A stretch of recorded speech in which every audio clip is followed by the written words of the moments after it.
Welcome to Poetry Changes Lives today. Poetry, history, and a thought for the day, every day of the year. Here it is in this book. There's a hardcover version as well, you know. PoetryChangesLives.com is the website. You can read all about it there. It makes a very good present to give to people, folks at home, colleagues at work, or just people you think might need a bit of poetry every day. I find reading these poems every day does me a lot of good. It sort of G's me up. It's good for my well-being. Try it yourself, you know. Let me demonstrate right now. On this day in 1894, Archibald Primrose, 5th Earl of Rosebery, became Prime Minister of Great Britain.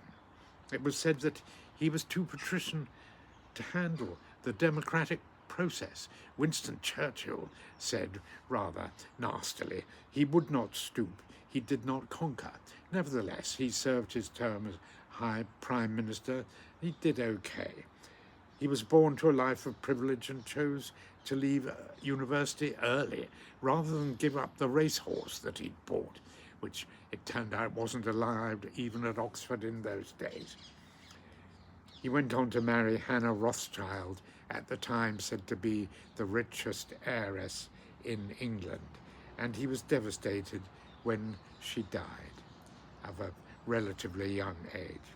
He was a keen sports lover, won the Epsom Derby 3 times, and was a great supporter of the Scottish football team, to the extent that they sometimes turned out wearing his racing colours of pink and primrose, which must have been a very fine sight, I think. Rosebery achieved his 3 stated childhood ambitions: to win the Derby, to marry an heiress, and to be Prime Minister.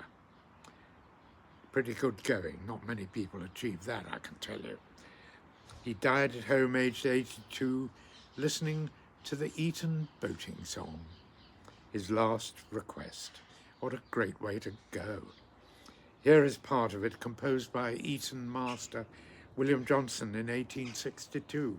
It's a great tune, a great poem, I think. Jolly boating weather and a hay harvest breeze, blade on the feather, shade off the trees.